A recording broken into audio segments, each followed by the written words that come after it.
அதிமுக தலைமையில் தான் கூட்டணி என சொல்லி விஜய்க்கு மெசேஜ் ஒன்றை அனுப்பியுள்ளார் பொதுச் செயலாளர் இபிஎஸ்.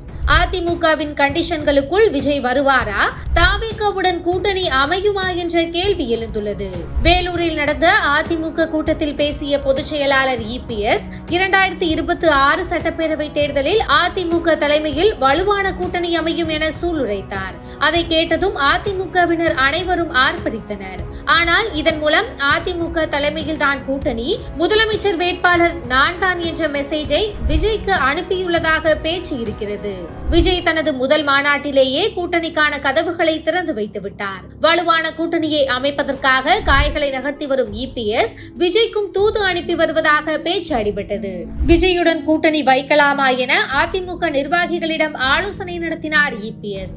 கூட்டணிக்கு ஒத்துக்கொண்டாலும் முதலமைச்சர் பதவியை மட்டும் விட்டுக் கொடுக்க கூடாது என்பதில் அதிமுகவினர் விடாப்பிடியாக இருக்கின்றனர். சில நாட்களுக்கு முன்பு முன்னாள் அமைச்சர் RB உதயகுமார் அதற்கான ஹிண்ட் கொடுத்திருந்தார். விஜயுடன் கூட்டணி வைப்பது தொடர்பாக கேட்டதற்கு எடப்பாடி பழனிசாமியை முதலமைச்சர் வேட்பாளராக முன்னிறுத்தியே 2026 தேர்தலை அதிமுக எதிர்கொள்ளும், இதற்கு ஆதரவளிக்கும் நல்ல உள்ளங்கள் எந்த மூலையில் இருந்தாலும் அவர்களுக்கு சிவப்பு கம்பளம் விரித்து வரவேற்க அதிமுகவின் 2 கோடி தொண்டர்கள் தயாராக உள்ளனர். கூட்டணி குறித்த முடிவை பொதுச் செயலாளர் அறிவிப்பார் என கராராக சொன்னார். தற்போது இபிஎஸ்ஸிடமிருந்தும் அதே வார்த்தைகளே வந்துள்ளன.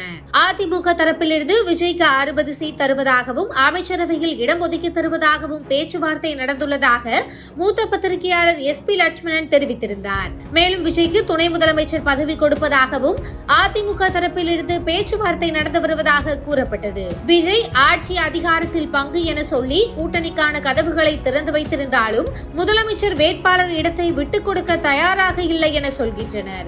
அதிமுக தாவேகா கூட்டணி அடுத்த கட்டத்திற்கு செல்லாமல் இருப்பதற்கு இதுவே காரணம் என கூறப்படுகிறது.